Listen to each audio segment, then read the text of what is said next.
Okay, here is a phone call to Clifton Ramey. This will be his landline phone.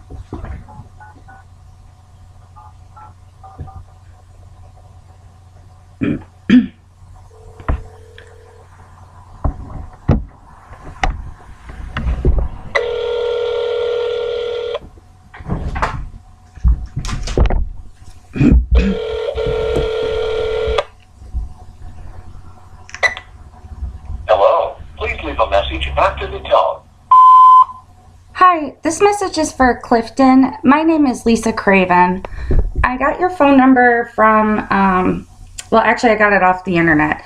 My purpose of calling is I'm actually doing a paper. I'm an investigative journalism student. I'm doing a paper on the Adam Walsh case. I've already spoke with Dennis Bubb, and I've already spoke with Willis Morgan and several other people. I would like to speak with you about what you saw that night. So if you could please give me a call back when you can. My phone number is... Hey, this is April Christmas. You're wanting to talk to my father, Homer Ramey. Yes. Okay, he lives across the street from me, but hold on a second. There is a book that just came out that has all that information in it, and I have a copy of it, but I have to find out where I put it. Is it Frustrated Witness? It might be. Yeah, I talked to Willis, and so I'm actually working with Willis, and what what I'm doing is I'm trying to get the interviews myself, I guess, so that I can do it for my paper, if he's willing to talk. I mean, if he's not, I don't understand. Yeah, I understand. I'll give him your number and tell him what you're looking for. That would be great, yeah, if you want. Did you get to write it down? Yeah, no, I have it on my phone. Okay. All right, yeah, if you could, you just pass it. I'll talk to him and, give him your number and see what he says. Yeah, just let him know. I mean, I talked to Dennis the other day. It was just really quick, and like I said, what I'm trying to do is I'm putting together a thesis. It's for my class, and when you look at the case files, nothing was done properly, and obviously Willis's book is perfect for that. But I can't use Willis's. Oh yeah, I know. I lived down there. We lived there during all of that, and I actually used to go over to that mall every day for lunch. Oh, you did? Yeah, I worked over next to the mall in a doctor's office. Oh wow. And I would go over there every day for lunch because, they had a nice little food court, and it was right around the corner, and, I mean, it's just, it's amazing. Were you there when that... I mean, I watched the police department just screw the whole thing up. Really? Were you working that day when it happened? No, I was at home. Gotcha, but you just remember... We were open on weekends and stuff, but I was at home. But, I mean, like I said, I passed the police station and the mall every day on the way to work. Oh, wow. The way I came into Hollywood because we actually lived right across the Broward-Dade County line. Yeah. So instead of taking 441 up and across down Johnson Street, I went the back way, so I wasn't messing with all that stuff. But, yeah. It was just, I mean, all of a sudden you're trying to drive through there and the mall's closed down, and it was... Oh, because of all the police activity, you mean? Yeah, well, because they were supposedly investigating. Right. So they closed down Sears and all of that area. Wow. And when you would walk into the mall, the food court, and you walked out to go to any of the other stores, that one section of the mall was closed down. Oh, wow, that would be crazy, especially in that time when, like, the mall was, like, thriving, where now it's not, like, really, they all closed. It wasn't one of those, it's kind of like the mall up here in South Georgia. Exactly. It was really funny when we moved here because I was used to Aventura Mall. And I got up here in the closest mall. It didn't have, it had a Sears and a JCPenney and a Belton. That was it. We didn't even have a Toys R Us here. Oh, wow. But I'll give him your number and I'll see if, I'll go over and talk to him as soon as I finish lunch. I appreciate it. Thank you so much. And what was your first name? Thank you. I'm sorry? What was your first name? I'm sorry. April. April. Okay, thank you so much, April. Have a wonderful day. You too, Lisa. Thank Bye. you. Bye. I see was the same as Dennis Ball did, so we was running together that night. And now you were a truck driver for Publix, correct? Right. And what do you remember if you were doubles? You did? Okay. Do you remember if you were headed, because I know the Turnpike doesn't necessarily run north and south, but it connects Florida's north and south. Do you remember what direction you were headed? I believe we were headed north. But God, it's been so long ago. That's fine. Were you on the same side of the highway as the van you saw, do you know? Yes. We were following each other up to Hall Junction. Okay. And so... We had 2 trailers each. And that's we couldn't pull anyways else. We had to run the turnpike. Oh, so you had a double trailer. Mm-hmm. Okay, so that actually, so if you did see somebody, because back in 1981, Dennis was telling me that your company's policy was to help stranded motorists on the side of the road, because back then we didn't have cell phones. Yeah, well, I bet I change at least 3 tires a day out there. Oh, wow. Now, when you had Always stopped it. Pardon me? when you had a tandem or the double trailer, were you able to stop for motors?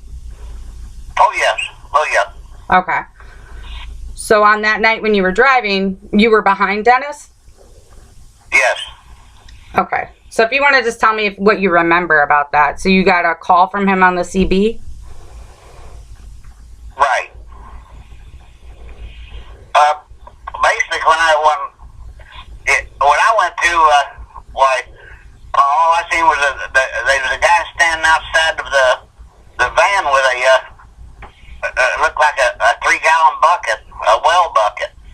I thought he was just putting water in his van, but then I got to thinking, you don't put water in the van from the inside, you got to do it from the outside.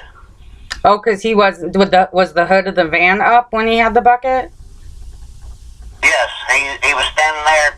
I could see in through the windshield, and he was standing there with the sliding door open, and he had a bucket in his hand. So I thought he was putting water in the motor, but the vans, you got to put water in the motor from the front. It's got a little hood out on the front of the vehicle to put water on it. And was that hood open, or you don't know, or do you remember? No, it wasn't open. That's where I thought he done put the water in it, and was putting the bucket back in it or something, you know. Got it. Do you remember did you see what the guy looked like at all? No, I sure didn't. I couldn't tell what he looked like, because it was just like just a few seconds when you went by him, you know, because we were running about 55. Right. That's what we was running, because that's all our trucks would do.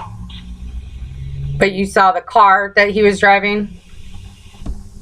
It was a bluish van. I believe it was a Chevy.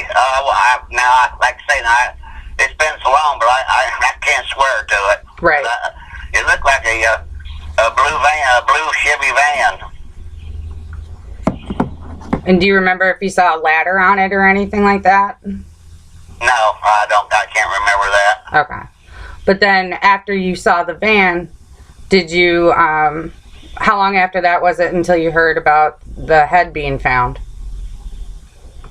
Well, after I seen the van and everything, I think it was because the next day they were all kinds of cops up through there on the side of the road, looking over in the fields and the canals and stuff. So, I mean, they was up there for 2 or 3 days looking like that, you know, looking along that way. And then all of a sudden, then they said they found his head over in the canal or something, close to the canal or something. And did you call the police? Yes, we called them that night. We called Hollywood Police that night. Well, Dennis did, and then they called me, and I told them what I saw. And when you told them it was a blue van, did they dismiss it, or did they? Do you remember what they said to you once you said it was a blue van? No, they just said, "Well, we thank you for calling," and that's all they said. And that was the only time you ever heard from anyone? Did anyone ever call you back in like 1990 or 2000 or anything, or any time after that? I never heard no more from her until the guy that wrote the book. Right. And he called me and Dennis both. Wow. Okay. Well, to me, that's what's important, is that you didn't get witnesses, but you weren't, when they did close it in 2008, they never followed up with you. When you're out there, you're driving truck, and because you got to notice everything out there, because you got to be on your toes, because you don't know who's going to come up behind you and hit you, or somebody cut you off or anything, and you got two 45-foot trailers out there, and they're loaded with 40,000 pounds each. I mean, you can't stop them on a dime, so you got to notice everything in front of you and behind you and beside of you. Right. So you're always paying attention. So you're more of you're paying attention to everything. So when you see something, you see it for more of a distance and then up close, and you're paying attention to it, right? I mean, right? Yeah. When you were passing the van on the night in August, when it was the van that you saw the man with the bucket, would you have been able to pull over, or was there a reason that neither of you did pull over? Because I know that normally you would. No, I asked Dennis, I said, you think we ought to pull over and see what's the matter? He said, no, he said, I think he's getting ready to leave now, so that's the reason why we just kept going.